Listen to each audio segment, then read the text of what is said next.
Hi, this podcast is a joke. Goodbye. See? That's the kind of intro we need every week, I think, is that's how we could get started, is having my daughter come on and just unenthusiastically bring us in like that. That is fantastic. Hi, everybody. Keith and Jason back at it after a long weekend, doing a podcast on a Monday, and we're here to bring you all the joy and suspense that was our weekend and talk to you about all the goings-on, including masks.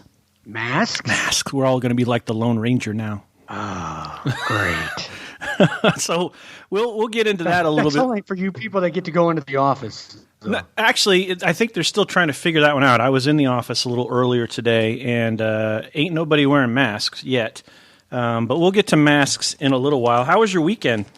Very nice. The weather was great. It's fantastic. Let's see. Saturday, I got out on the trails a little bit and walked around, kept my social distancing. Good. And yesterday, all I did was stay in and clean off the DVR.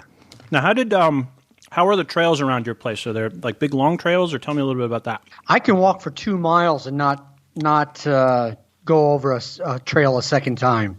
That's pretty good.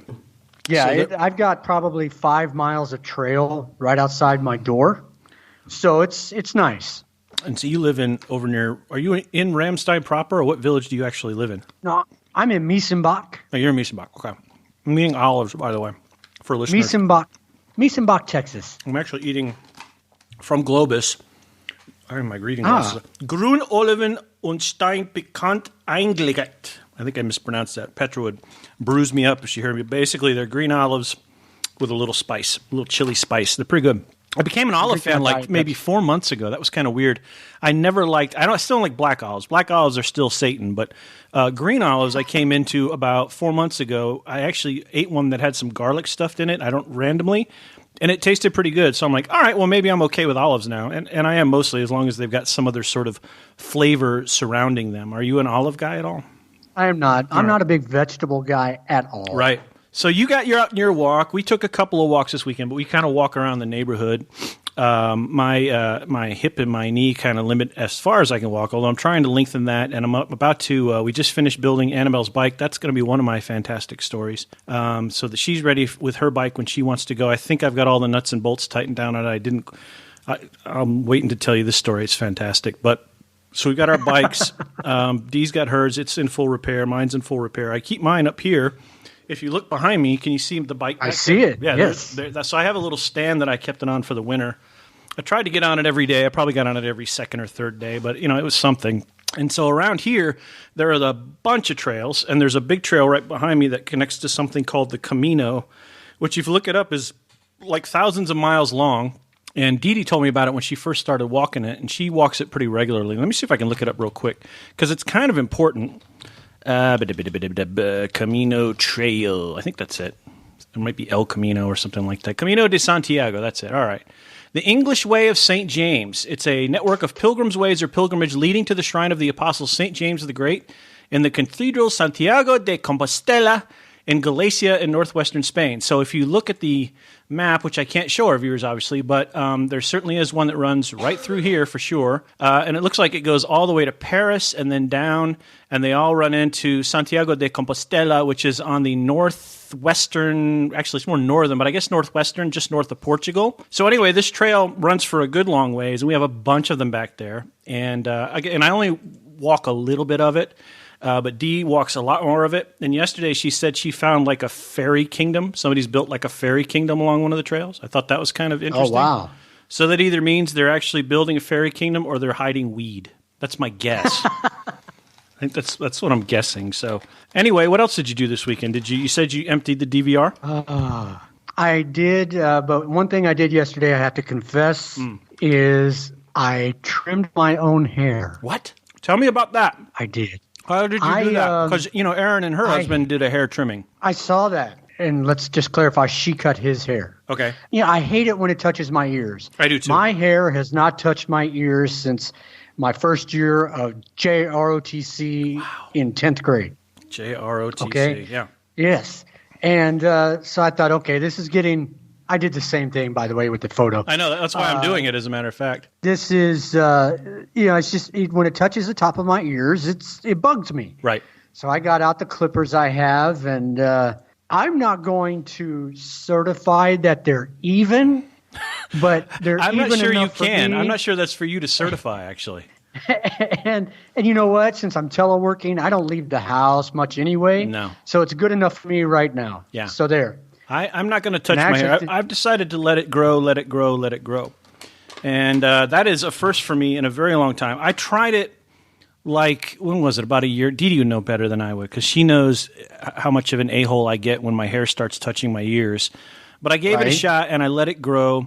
And actually, it's just because I had the motivation to get over to the barber, or it was every time that I went over to the barber, the one in the KMC, which is now closed, of course, there were 35 million people waiting. So, and I get it, I just was going at the wrong time. The best time I've always found to go is like on a Tuesday or a Wednesday night after work to get over there, and there's like 3 people waiting. So that's always good, and they always have time, but not on a weekend for sure. And so I said, well, forget it, I'm just going to let it grow. So I let it grow, and I let it grow, and it was okay. And then all of a sudden, there was this whole management piece of it. And I was like, and then it was touching my hair, and then all these hippie dreams started happening, and, you know, I'm kind of a hippie, but not. And then I was conflicted in 21 years of military, and then so I finally just went in and got it cut. So, but this time I think I'm going to commit and let it grow as long as I can, and we'll see how it goes. But, you know, at least I still have my hair, which is pretty cool. But we'll see how long it grows. You know, I was thinking about that. My dad has had the, what do you call it, the over-the-ear hair, and it goes around since what is I it, like can the remember. olive branch, the olive wreath, or whatever it is? Right, Yeah. right. And Yeah. and my grandfather was like that, and apparently my mom's father was a cue ball. I never had the opportunity to meet him. Right. So I never had a chance. But, you know, here I am going on 50, and I still have some hair up top. So, you know, I'm ahead of the game. You are. You're doing fine. And it seems like I was thinking about that, too. I was thinking about how many military people are just losing their friggin' minds because they need to get their hair cut, right? They cannot. You see it on the Facebook Yeah. pages, Yeah. man. Yeah. It's incredible. I'm not going to I'm not going to get a buzz cut. I'm not. That's the easiest thing to do. You know, it makes it easier to go around the ears and just buzz it, and you're done. And oh, by the way, you're in the military. Yeah. Go ahead and do it. You can start letting it grow. You can keep it off the ears. That's all they're looking for. Keep it off the collar. Keep it off the ears. Right. And you can let it go, and your sergeant major or your first sergeant or your chief or whatever. But see, that's just it. I think it just eats too many people up inside. It's like when the not the new Air Force uniform, but the new Air Force uniform while I was still in the sort of teal turquoise Right, one, that one, right? When that one came out, they said specifically, don't fucking iron this uniform. Don't put creases in it. Don't do anything. And you could just see like people fiending for a cigarette. Like certain people, they were just like, I've got to. And they did. And they got reprimanded for it. And eventually they learned you're only supposed to launder it and wear it. Launder it and wear it. But you could just see that edge, you know, that little addiction spike that people get. And it's Yes. like they're holding the iron in their hands and it's heated up and there's steam coming off and they're looking at their BDUs on the ironing board and they're looking at the iron and somebody's got to kind of gently pull their arm back and go, no, don't worry about it. It's going to be okay. And I think the same thing's happening with haircuts, and admittedly so. When you've done something and you've been disciplined to do something over and over and over and over again, and that is your way, all of a sudden, if you do it every 2 weeks or whatever your cycle is, and you can't do that shit anymore, yeah, you're going to get a little jumpy, I would think, you know? I mean, wouldn't you? I mean, I am, because my schedule for the last week has been messed up. Not going into work, Right, coming in. Yeah, sure. I get to sleep a little bit later, but you know, I still have to get up and do the things I need to do. You know, I know that if I leave the house by 6:27, I can get there by 6:45 and get my stuff going before, 7:27, you know, and I can get there, but now I don't have to worry about that, and it throws me off. right. Yeah, no, I totally get that. And even today, because I had to go in and shoot a little bit of the post office. No, we're not going to talk about that. And we're going to, I said, you know what, I'm going to stop into work just because. And because I hadn't seen either of our colleagues in a very long time. So I'm like, Right. I want to just remember to see what they look like, that kind of thing. And it literally was just for me. And so I got there, and I was going to just check my email and bolt. But as you know, the old updates happened this weekend, and booting up was taking longer than, you know, it was taking a long time. I don't have a great analogy. I had a joke there, and then I lost it, and that's the old age. But it was taking a long time, so I said, look, I'm going to go. So I did what I needed to do. But it was nice to see them and nice to make sure that they still existed in a physical form, you know? So I totally get – and it's got to be what a lot of people are going through, right? A lot of people's routines are busted here. They are making new routines. They are – so part of our routine as a family – has been, when I'm here on my off days, we try to, go to lunch together. So we'll go to the KMC, we'll grab some food, and we'll either eat it right outside there, socially distancing ourselves and from a proper distance from other people who are eating. So we're outside for a little while chatting, and then we'll come home. And if we have to go to the commissary, we'll do that, and we do that as a family. And then, like on the weekends, we try to get to those places as well. If we need a couple, so like we needed batteries this weekend, and we needed a couple of other things. So we, again, as a family, we go together. Now, somebody told me, hey, people are starting to tell people that they have to go alone, so they're not, there aren't as many so-called carriers or vectors or whatever you want to call it. And now the thing that's changed, of course, is what is it? Masks. So masks have not been a mandatory thing, but apparently they're coming. Now, we can't talk about it on a policy level, but we can talk about it as, this show is strictly our personal opinions. It has nothing to do with work. But we can talk about it on a personal level about sort of what meaning wearing masks means. Because the only time I've worn a mask, I did some tiling in my kitchen, and I've done some painting, right? And I've done a few other things, but I've never had to wear a mask for any other reason. I've never worn it because I've had a cold, and it's not an American cultural thing to do that. It certainly is a Japanese cultural thing. That's what Dee will tell you. She lived there for a couple of years, and other people who've lived in Asia, they see that in Japan. How does wearing a mask make you feel? Like you, I've only worn it when I've done work in Southwest Oklahoma when it's summertime and you're trying to mow the weeds. Right. It's just dirt. So I've worn a mask once or twice doing that. But other than that, I swear, thank you very much. I just want to let you know what I was unwrapping. It's the king size. Yes. It's a king size Reese's Big Cup, by the way. CDC, I swear, when all this started, said only people infected need to wear a mask because otherwise you're always adjusting the mask. You're messing with your face anyway. Right. Now they've done a 180 and come out and said everybody needs to wear a mask. Right. Well, I think they've seen that the curve flattens if everybody's wearing a mask. And the thing I recall being raised on in VA, and I said this when we started this journey to a few people, was the effectiveness of masks is only for a short amount of time. So, for instance, if you're wearing a mask, it can only be worn for about 2 or 3 hours, and then the usefulness of that mask goes away, depending on what it's made of, because you are breathing through that, and the germs and the things are there. So at some point, that effectiveness stops, and it becomes an opportunity to transmit through. That's what I recall the VA teaching me. Now, that doesn't mean they may have been talking about the N95 masks, which we'll never have to wear. Those are specifically for medical professionals.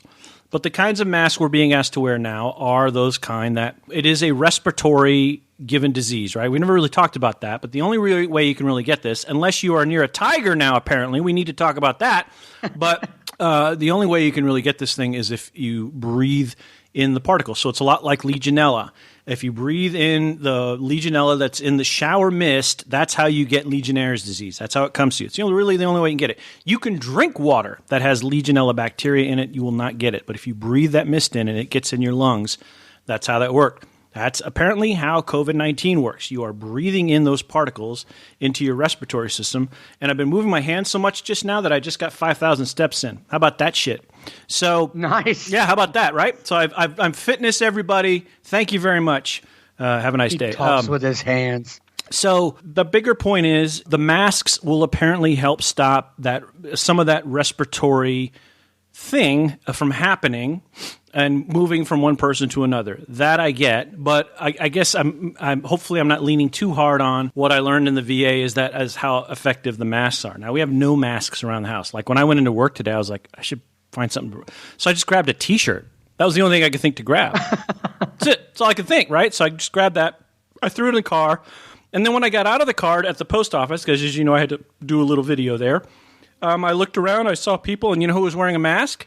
Zero. Nobody. So I think what's happening is the implementation is still going on. And again, Keith and I are not commenting on this officially. We're just talking. And so, we'll wait and see how it goes. I think Dee Dee just ordered a couple of masks from somebody who makes them in the Ramstein community, so we're going to look at those, and we'll figure it out, right? But it is. I think to me, so I'm a little hot on the mask, and here's why. I think to me, it is the most visible change, aside from maybe the minimal staffing. Obviously seeing no traffic in Los Angeles is pretty visible. To me, this is the most visible, personal change that I've seen since it started. What do you think of that? Oh, I wholeheartedly agree. I don't know what I think. I don't think derogatory, but I always think, why are you wearing a mask? Right. Do you think that much of yourself? If you're not sick, why are you wearing a mask? So other than that, if that's what they tell us to do, then that's what they tell us to do. That's what they tell us to do, right? Exactly. And then you look at other people who are not wearing a mask. Right. And then you get to be the person, why the hell aren't you wearing a mask? Right. And then you're going to get people who are like, well, it's mandatory. Well, it is mandatory, but only if you can't social. I mean, based on what the letter that I saw that I reposted on my personal Facebook, again, personal comments on what I saw, it says that you wear a mask if you can't social distance yourself from someone you're working with or someone close. So in other words, if you're working in close quarters with somebody, you probably need to wear a mask. But if you are working in a situation like we do, where you're already 6 feet away where you sit from Aaron, and I'm already 6 feet away basically where I sit from Petra and Stefan, probably don't need a mask. But if you go into maybe one of those EOC meetings or one of the other meetings where you're not calling in, maybe you put on the mask. I don't know. It's an interesting dichotomy. And I think it's for the right reason, but for some reason, the personalness of it, this has caught me here. So I guess I'm having a few feels about it right now, and I'm trying to. You're fired up. I'm a little fired up. I'm not like fired up in a bad way, but I'm working through all the emotions of, okay, I got to put on a mask, and they're not bad or good. They're just, I'm sorting them, and it'll be fine, But I'm trying to figure it out.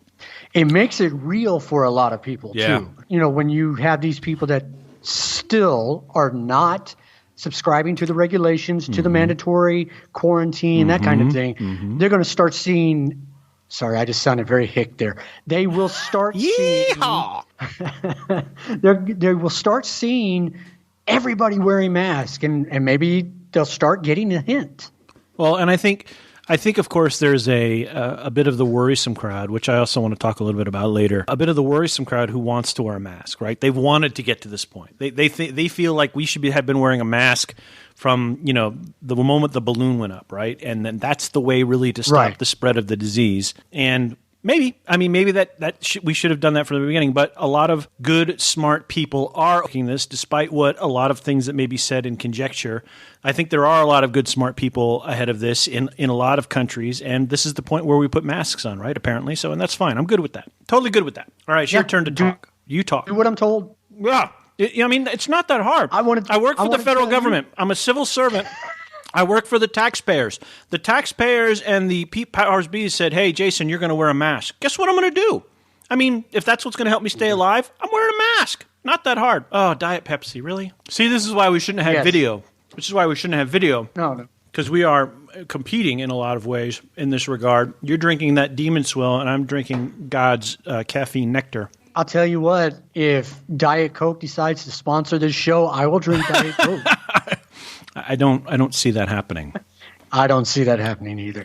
But I wanted to tell you that let's see, we're almost to our 6 listeners. Okay. I had several people over the weekend tell me they love the show. All right. And they can't wait till the next episode. Well, I'll tell you what. Let's do a reality check. Do you want me to open up the stats right now and tell you how many actual downloads we've had? Absolutely. All right. So we'll do that. You keep talking, and I will bring up the stats. Say something interesting.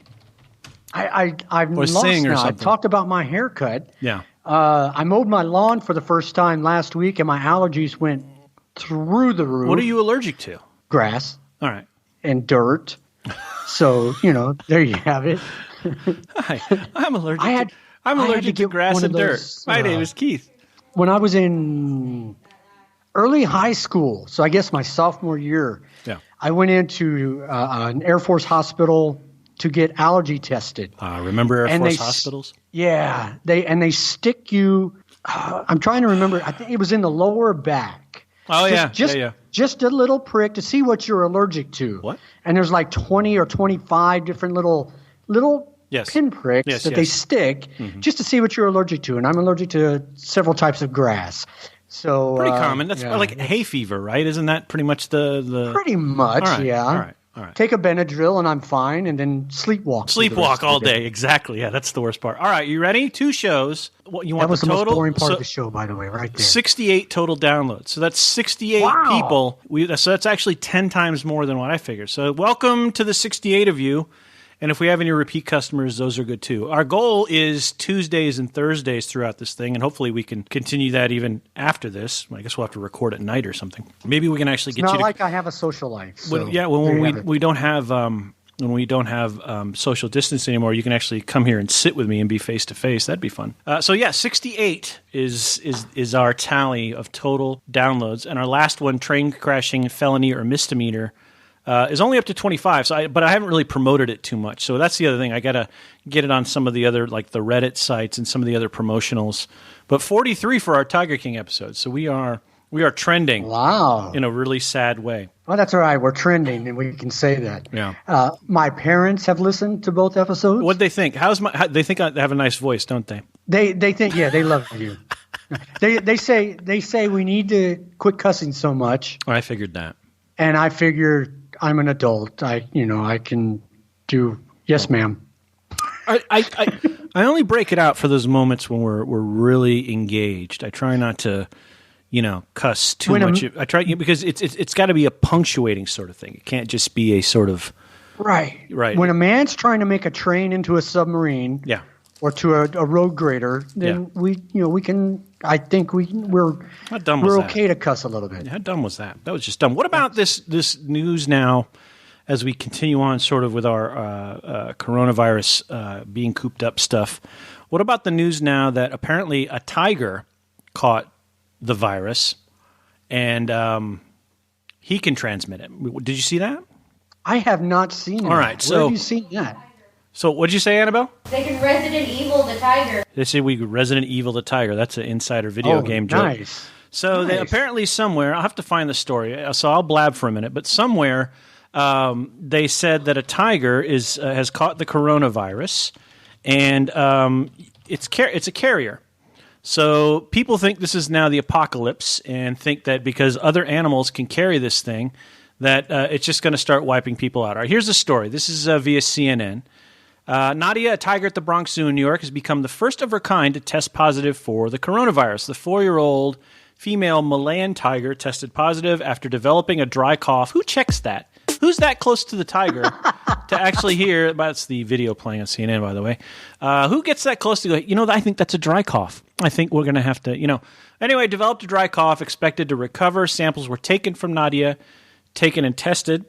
I'm sure they tranked it or something. After 5 other tigers and lions at the zoo began showing symptoms of respiratory illness, no other animals at the zoo are showing symptoms, though they have an increased. Let me try to read the sentence, stupid.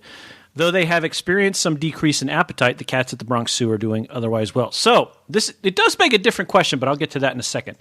So tigers are carriers. Just anecdotally, I've seen people just freaking the fuck out about, oh my God, if they can carry it, that means other things can carry it.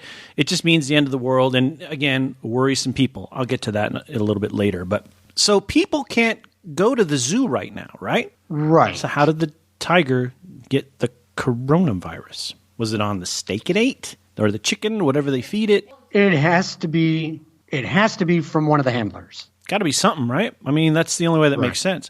And so that means one of the handlers is positive. So I'm sure they've gone through the protocol and saying, all right, maybe one of the handlers has it. So but the big news there, of course, is that the tiger can be a carrier. But I'm not sure if CNN was differentiating, and they mean, because as I remember from the lessons that we've gone through in all this, coronavirus is a new virus that they haven't really quite fathomed yet, right? And then, like, what we've got or what we're dealing with is COVID-19, as I recall, right? Let me just double check that. Right. Coronavirus, la la la. Sorry, a coronavirus was SARS. I think that was or SARS CoV-2. So they have. I think the coronavirus is like. It is a coronavirus, and then when it's specified, it gets a name like COVID-19. I'm pretty sure that's the way it went. Is an infectious disease caused by a new virus. So either way, I think the problem that most people have is that the tiger can spread the disease, and they think, oh my God. Even on that note, and let's just sit here and think about this logically as we sip our soda, the tiger's in the zoo. It's not going anywhere. No one's going to approach the tiger. The only one that's going to see it is the handler. The handler certainly will be either quarantined or if the guy's positive, will be isolated for 15, 16 days, and then that will solve that. No need to worry about the tiger, I don't think. What do you think? I think that it'll be all right. Maybe I don't think so either. And I'm reading the story out of now the New York Times, and it says the staff figured there could be a relatively routine explanation for the cat's symptoms of the dry cough, like you said, but tested Nadia for coronavirus out of quote-unquote due diligence and an abundance of caution, which I'm so damn tired of hearing those three words. Yeah, we all are. Together. Right. Only Nadia was tested because it takes anesthesia to get a sample from a big cat, and she had already been knocked out to be examined. Wow, okay. Callie said, the zoo director said the test was different from the one used for people and was carried out by a veterinary school laboratory. What if it's a false positive? Mm-hmm. Because we've had several of those with humans. Yeah, and again, I think my little hitch here on this is that we're quick to sort of jump to, oh my God, it's getting worse. Even I jumped a little when the masks thing came down. So I'm guilty of it as anybody. But as a society, as a group of people, we are quick to sort of jump at, oh my God, it's getting worse. And I don't think it's getting worse. In fact, I think it's getting better in a lot of ways. And I think we are starting to, at least in some ways, hit the plateau. I think there's still testing that's going on in the United States. It's going to reveal far more people. Yes, more people are going to die, and that is very sad, of course. And we wish we could have staved that off sooner. That said, I do think we are plateauing on this, and we're reaching a sort of, again, personal opinion, nothing to do with any of our work or job relations, but I think we're plateauing. So I think the humor here in this is that people see a tiger getting sick and go, oh my God, if that can get sick, then frogs can get it, and birds and cheese and martinis and everything else can carry the coronavirus, and we're all going to die. So I think there's there's a psychosis for that. I forget what it's called, but I used to call it the nuclear bomb theory. And when I was a young man, I had a bit of anxiety, and you sort of go from, man, I broke mom's favorite thing, she's going to be mad, to the world is going to end in nuclear holocaust. You can talk yourself into that if you sit down and you have enough time, right? If you sit there and go, I broke mom's favorite thing, that means the Soviets are going to put 30 nuclear warheads on my city tomorrow. I really fucked up. But that's not the case at all. And what I learned over the years is it's never that bad. You're right. It's never as bad as you think it is. Now, it's not to say this isn't bad. That this is bad, and we're all taking the right. And that's my daughter squeaking in the background doing funny things, just in case anybody's wondering. But yes, things are bad, and we get that. But there's no need to sort of court the fear of what's happening and make it worse. And I think that, to me, is more of a sin than the actual measures or things that are being put in place to help us, or to not even help us, to keep us in place so we're not spreading the disease around and things like that. Like, go ahead. I'm sure you heard about Georgia opening up the beaches this weekend, right? No, I did not. Okay, wow. So the state of Georgia, I guess the governor said, you know what, we're going to open up the beaches at Tybee Island. Everything's going to be fine. But everybody on Tybee Island is like, what? Hold on a minute. No. All the parking lots are closed. All the businesses are closed. There's nowhere to park, and there's nowhere to put these people. What are you doing? So apparently Tybee is sort of fighting back on the governor's order and saying that's a big no-go from our perspective. Because if the business people of Tybee Island aren't even ready to take on that business, I mean, what does that say? I mean, they are doing their part to help combat the virus, and all of a sudden somebody says commerce, and they went, no, we're not ready for commerce. We want to get back to commerce. All the entities that do commerce want to get back to commerce. Get it? That is the American way. But they are positioned right now to kill the virus. Hashtag kill the virus. So, I mean, kill the virus. Right, kill the virus. Get ahead of the spread. So, if they're not, if they're suddenly selling it, let them go to the beach. All of a sudden, thousands upon thousands of people are going to descend them on the beach. They're going to get there and go, hey, wait a minute, Quick Stop ain't open.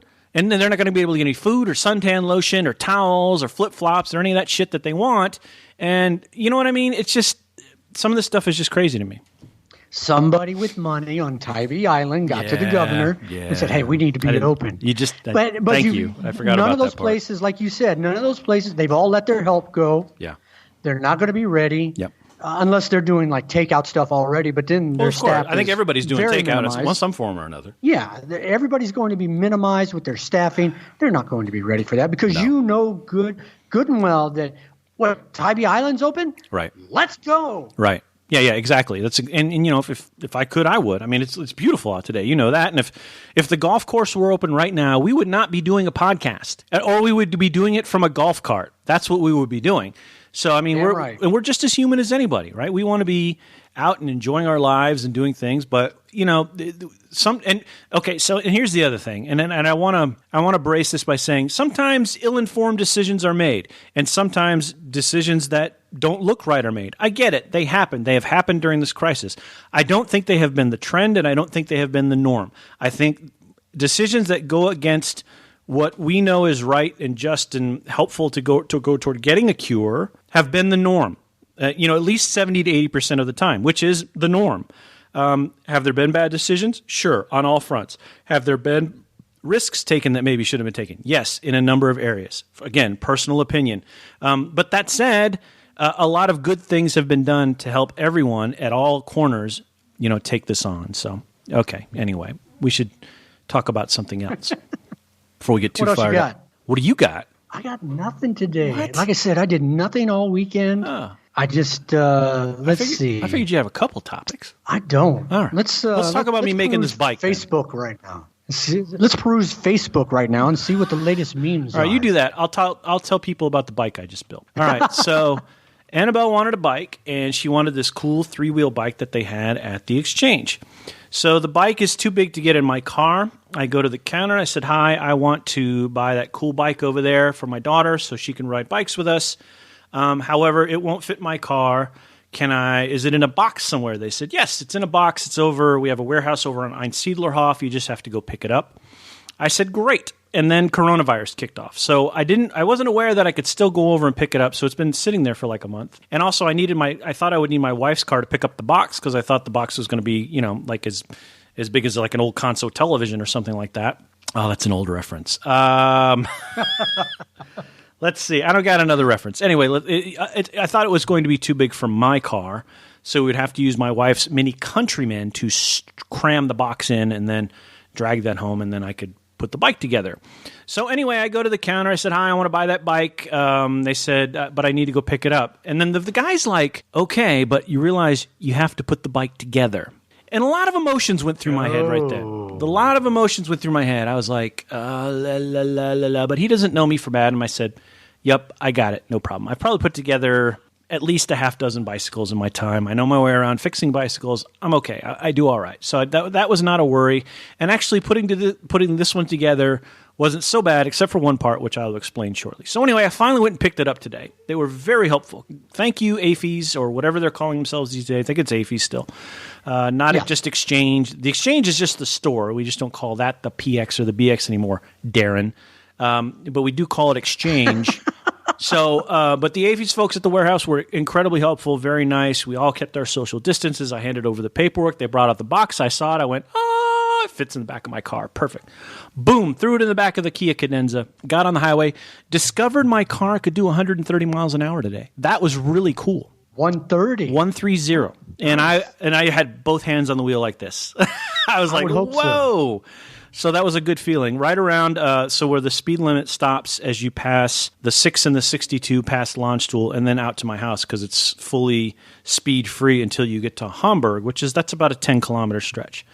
And right. I got the Cadenza K7 up to speed. Anyway, got it home, pulled it out of the box, and started to build it in the kitchen. No problems at all until I got to the fenders. Now, of all the pieces that I thought would be difficult to put together, I thought, well, maybe the chain. The chain is always kind of tricky because you have to put the master link in and make sure that it's in place and, make sure the chain is taut. And sometimes the master link could slip out. It becomes a pain in the butt. So you're having to fumble around and do the master link and it's, whatever. But that was easy because I had to put the rear end on. I had to attach it to the frame and then put the chain on, secure the chain, pull the frame back, and then tighten it. That worked like a charm. I was actually like, wow, I should take a break. That worked so well. So anyway, it worked great.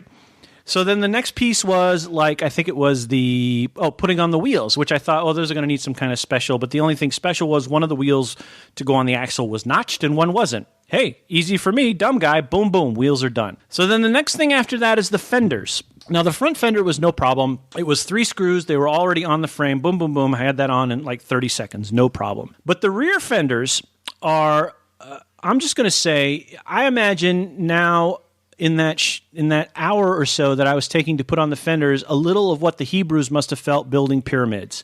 Because it was a huge pain in the ass. So the fenders have, and I'm showing Keith, they have these sort of 3... You just equated putting fenders on a 2020 bicycle to building something of biblical proportions. Yeah, you're welcome. And you'll see why in a minute. So the fenders have these 3 sorts of prongs, and they go on the insides of the wheels, and they are secured by a screw that is probably about 3 centimeters for our foreign listeners, about 1 inch long for our home listeners. So there's 3 of these, and they sort of go in a triangular fashion. 1, 2, and then one goes in the center. So the instructions are great. They're very specific about saying, make sure you put these things here, here, and here, and make sure the screws go in this way. Great. I can read instructions, no problem. The problem becomes, if you're not aware, the bike frame, Keith, is made of metal, not like Nerf or rubber or anything that can flex. So it's pretty, like, it won't move, right? Well, the things that you put down on the frame, the slidey aluminum things that go next to the metal where you put the screw in, you know what those are made of? Take a shot. I was going to say metal. They're made of metal, and they don't flex much either. They're not made of tin. They're made of like an actual sort of, I don't know if it's probably a pot metal or whatever, but they don't bend well. Well, the problem is if you have this sort of 1/16 or 1 maybe 2 millimeter piece of steel up against another 2 millimeter piece of steel, and you're trying to slide it, and the hole for the screw doesn't line up properly, well, you've got to come up with a creative way to make the screw fit properly into that hole, which is a whole separate set of sexual innuendo, but we're not going to get into that.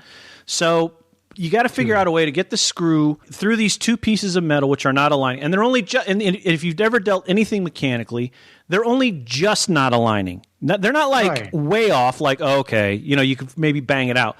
They're just not aligning. So even if you go to put the screw in, it would thread wrong and you'd strip it. So it was a real sort of Wheel of Fortune bankruptcy type moment I was going through if I didn't do this right. So for like 45 minutes, I'm sitting there fighting. And my power drill went out about halfway through. That's awesome.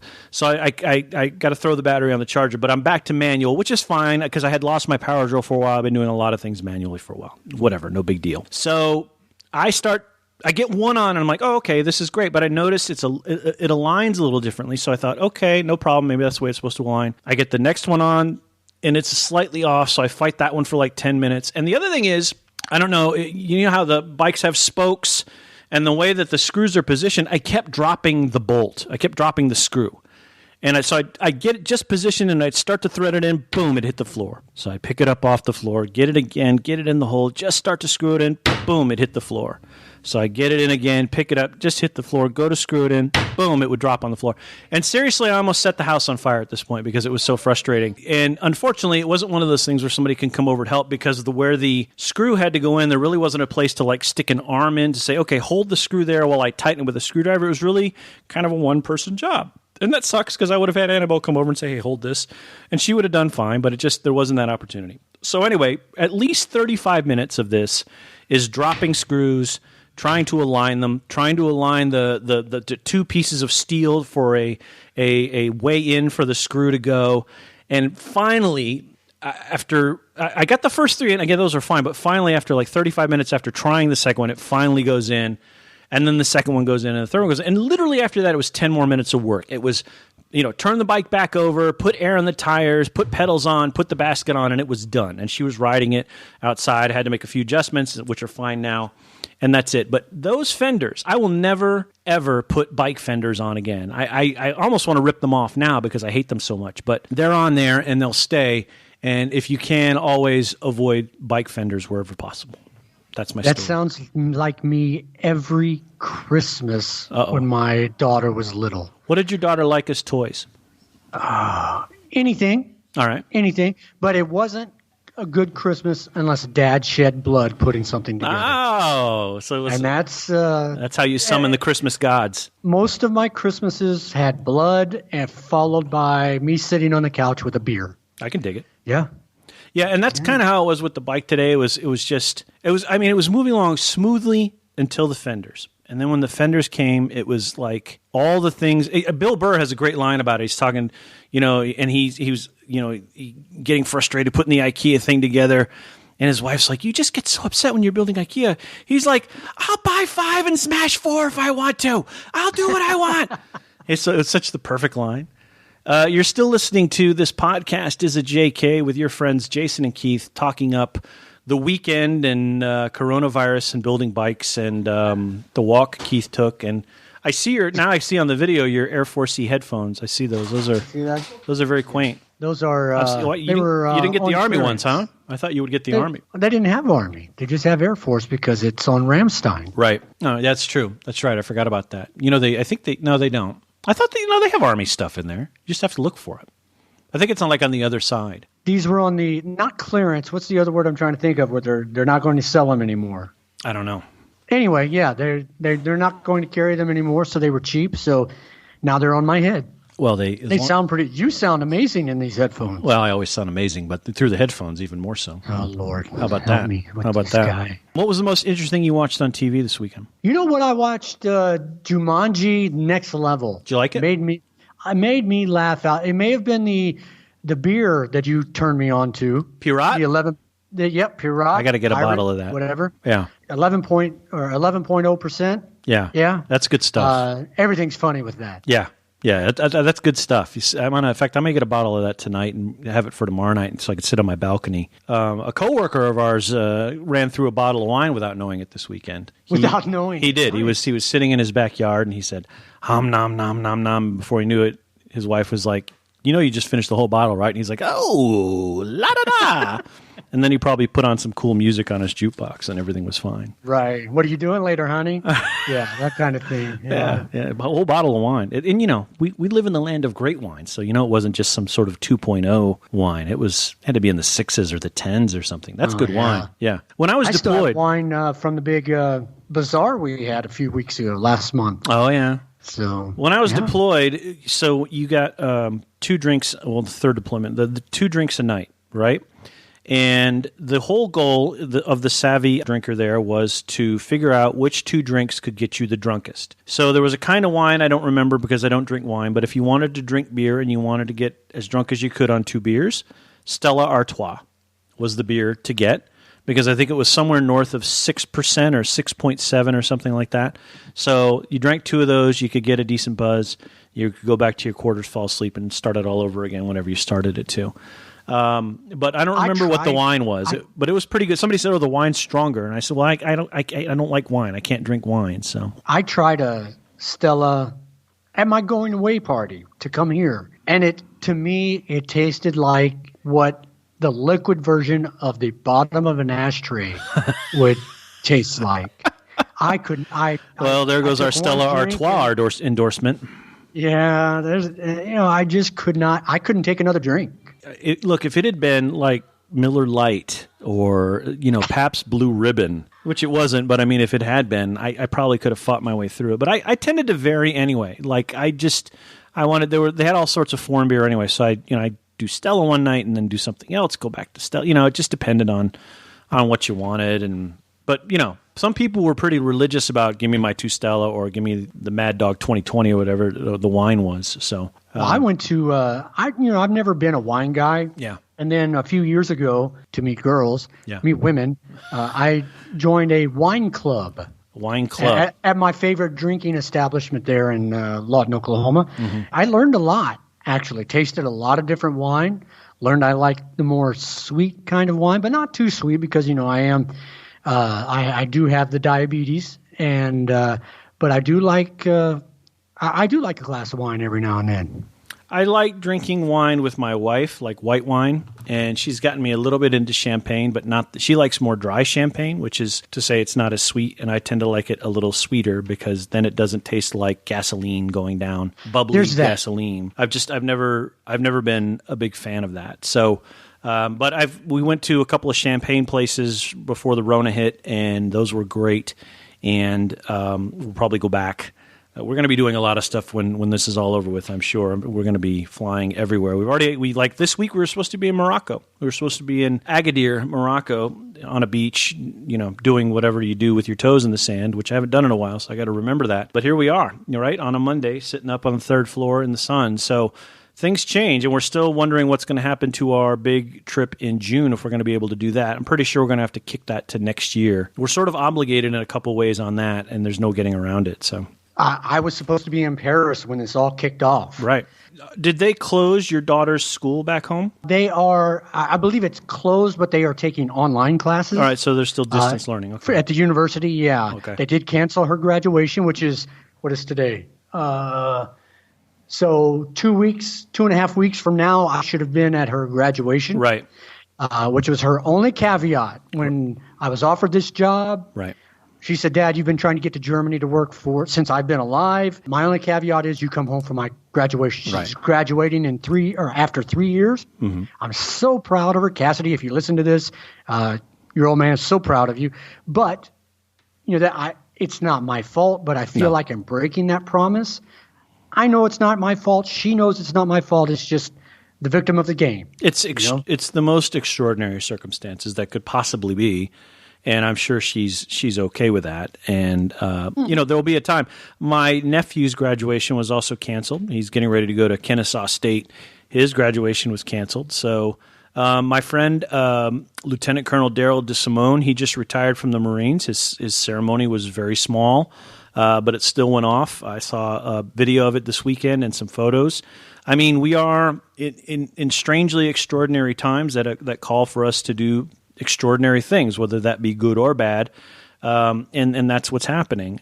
So, I mean, I very much feel for you, but it's definitely these are extraordinary times, And that's something that everybody has to understand. I go on some of these Facebook pages and I see that, hey, can we go to such and such place? And of course, the answer is no. Right. But I'm just tired of being cooped up, and you've been cooped up for a week and a half. Yeah.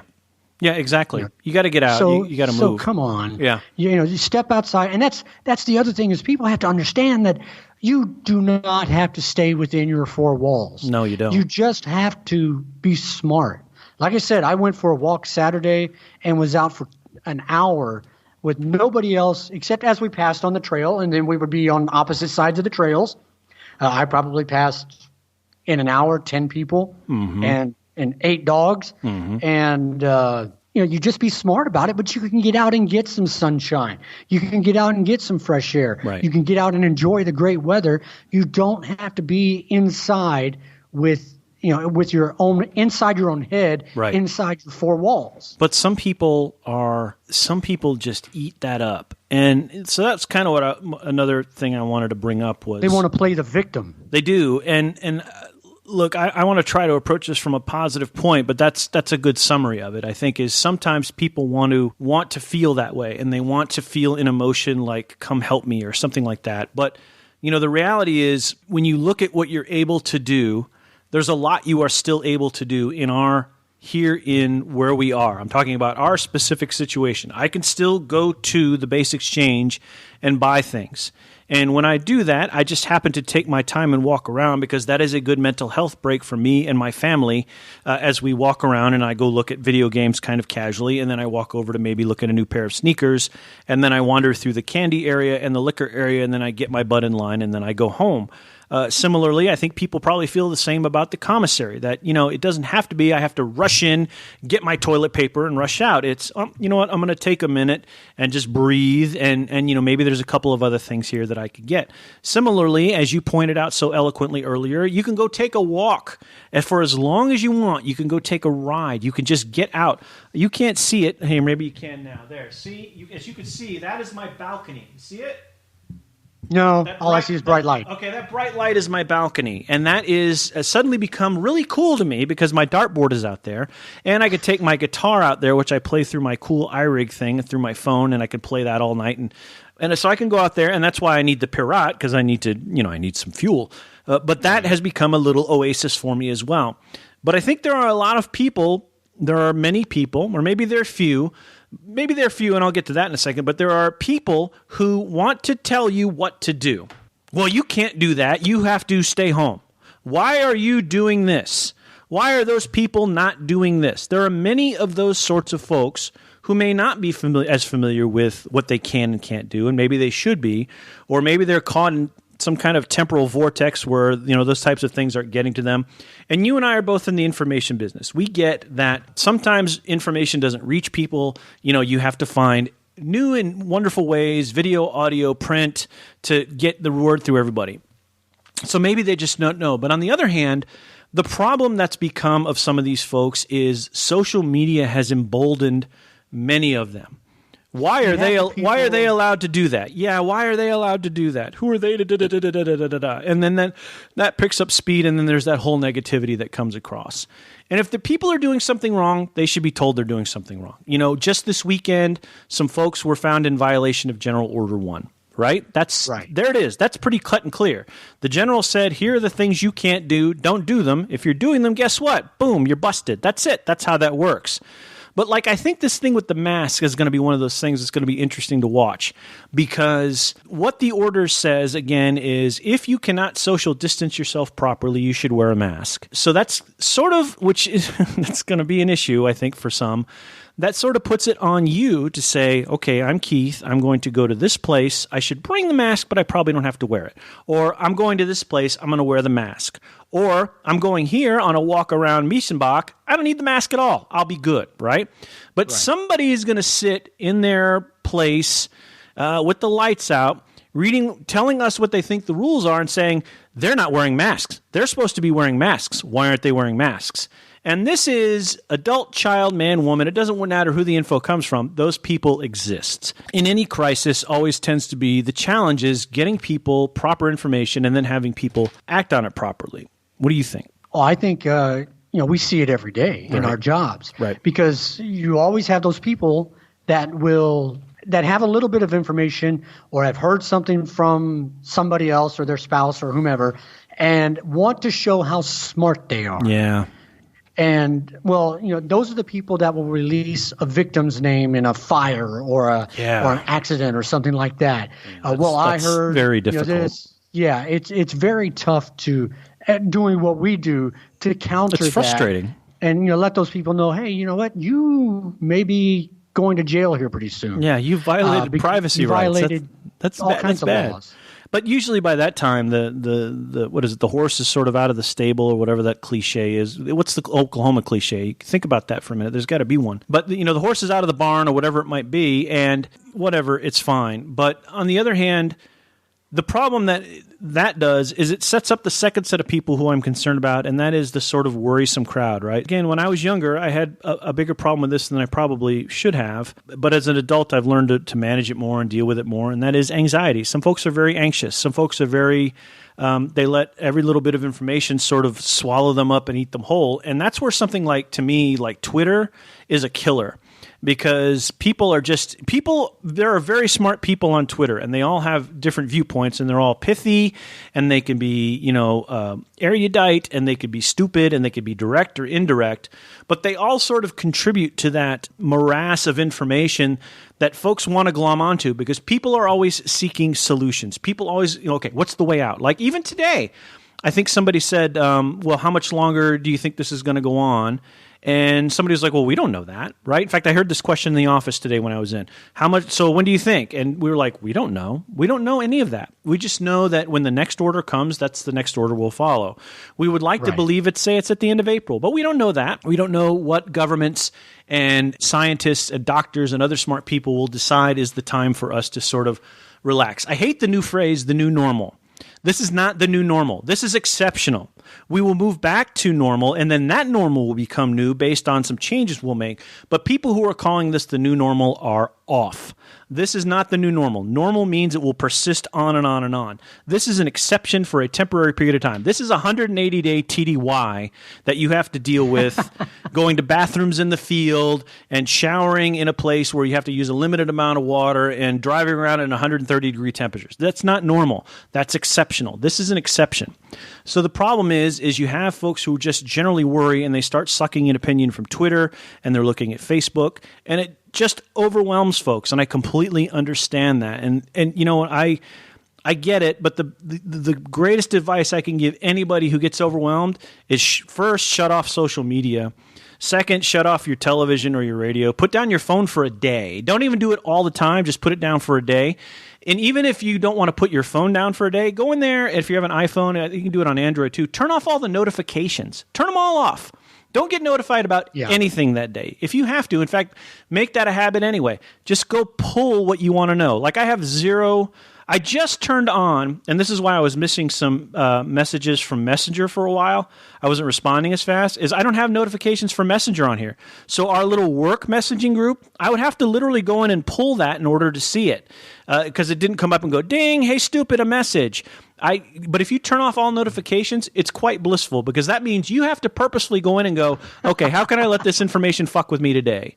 And you have to go in and fish it out versus the information sort of appearing to you. And I've always had a bit of an issue with folks who make, and this is an oversimplification, but I have a folks who make the telephone their first priority.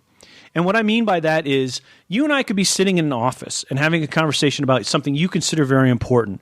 But if the phone rings and I'm quick to answer it, hang on, Keith, I've got to get that. Why do I have to get that? I'm engaged with you on something that's very important. The phone can ring. In fact, you know what the phone has that nothing else has? Voicemail. Voicemail is going to pick that up. And if they don't want to leave voicemail, you know what they're probably going to do? They're probably going to send me an email. So I think it's important that when we look at this sort of, assault of information that we get every day, that we know that there are options and there are opportunities to turn shit off. And the big one that most of us can do from having these little supercomputers that are supposedly 100 times more powerful than the computers they use for NASA to launch the rockets, the Saturn rockets, is shut them off. I had a policy for a while, I had a thing for a while where I just left my phone at home on Sundays. I didn't even carry it around. It was great. It's a great remedy. But to everyone, there's a different degree of this. Some people have to stay in touch with work. I got it. But maybe you don't need Facebook reminders all the time. Maybe you don't need Twitter reminders all the time. Maybe you don't need to have all of these outspoken Twitter people who have absolutely no knowledge of what the federal, state, political, science, or anyone else is doing. They're just riffing off of news like everybody else is, and they're giving your opinion and making you more worrisome. Maybe you shut those off for a day or a week or forever until this is over, until you can reach a point where you're ingesting things at a pace that's okay for you. And there's a startling number of people who are willing to give their opinion about what's happening without being informed by anything other than a media source. I've really become more reticent of that in my old age, of saying, here's what I know. It's not, so a lot of times it's not what I know. It's about what Newsweek told me, or it's about what Fox or CNN or something told me, and I'm regurgitating. The stuff I know, and I'm good with that. I'm not a dummy. But there are certain things when I hear, the tiger caught COVID. Okay, yep, well, who told me that? Well, CNN told me that. We just read it, 25 minutes ago, right? But I can corroborate that. Now I know that the tiger caught COVID from CNN, Fox, blah, blah, blah, blah, blah. So I'll take that as knowledge. But a lot of times people will take things from one or two sources or even one source and go, well, I know that Gandalf is real because I saw him in a film. Like, okay. Harry Potter is real because I saw 7 movies. He exists. Okay, yes, in a sort of, holistic sort of imaginary sense that South Park very much put on display. Yes, Harry Potter exists. He exists in your mind. He is as real as something many other things are. But in the same sense, if you're trying to save the lives of your family, yourself, and take care of yourself, Harry Potter is a fictional tale, la la la la la. So we can go into that. In any case, I'm trying to be nice and saying, if you're worrying, if you're one of those folks who just, you're a bit on edge, you're maybe you're not ingesting this as well as some, and believe me, I catch that anxiety every once in a while too. Shut it off. Whatever it is, turn it off. Put your phone down for a day. Turn off the notifications. Do whatever you can. Do you have any tips for yourself? I mean, what do you like to do to kind of get out of the zone, or what do you like to do? I've discovered the walking trails around me. Right. I'll put my phone down, and I found myself more often than not, any political post, anything that talks about Democrats, Republicans, or this president did this, or this president didn't do this, or what. I just keep scrolling. Yep. I don't even read. I don't even go near any political stuff these days. I don't even touch it. I mean, the Tybee Island thing was a decision by the governor, but that to me was news. So that wasn't a political post. That wasn't a political sort of commentary. But I know exactly what you're saying. I'm sorry for interrupting. Please go on. No, the other things is, especially on weekends, because I lose myself in Netflix, or like I said, the other night I watched Jumanji in the Next Level. Right. Last night I watched 2 hours that I recorded of the show Psych. I think they were the first and second episodes of Psych that I've never seen. I used to follow the show religiously, but I picked it up late. And so I watched like the first and second episodes of Psych last night. That has a really big fan base. I've never seen it, though. It does, and there's the female lead on there that plays the detective I'm still in love with, like I figured that. out. Yeah, So, all right. there you have it. That's all right. I'm still in love with Carol LeBeau from Channel 10 in San Diego, but that's a whole nother show. Unrequited teenage love. Nice. But- And having worked in TV news, I understand that. Yeah. Because there are not many unattractive people Yeah. in TV news. She's from Iowa, by the way, if you need to know. She's from Iowa. Didn't need to know it all. Yeah. I think we covered a lot of ground today. Did we miss anything? Is there anything else you wanted to touch on? Diet Pepsi's better than Diet Coke. Come on. We're not doing that kind of advertising for anybody. Let's see. I ate my olives. I finished my Diet Coke. I just want to get under your skin. I talked about the bike. I think that's it. I think if Darren, if you're listening, I think we made you happy with a pretty good hour and 5 minutes here. So that'll do it for this show as a JK. Keith and I thank you for listening. And if you want to listen again, be sure you're subscribed on iTunes, Sprecher, Google Play, Spotify, wherever you pick up podcasts. Please do that. That would make us very happy. If you like the podcast a whole lot, or you didn't like it a whole lot, leave a review on iTunes. That's also very helpful for us. Helps move us forward in the old algorithm and get us a few more listeners in the process. Keith, any last thoughts? No, I appreciate those that have tuned in and given us feedback. Ray Pollock and a couple others say, hey, thank you very much. And tell your friends, tell my friends that you listen to me. Never mind, just tell everybody. Tell a friend. All right, and Keith's mom and dad, hopefully I kept the vulgarity down to a minimum this time. And you got through it without wincing too often. All right. Take care, everybody. We will talk to you. Next one's on Wednesday, so we'll see you on Wednesday. Bye.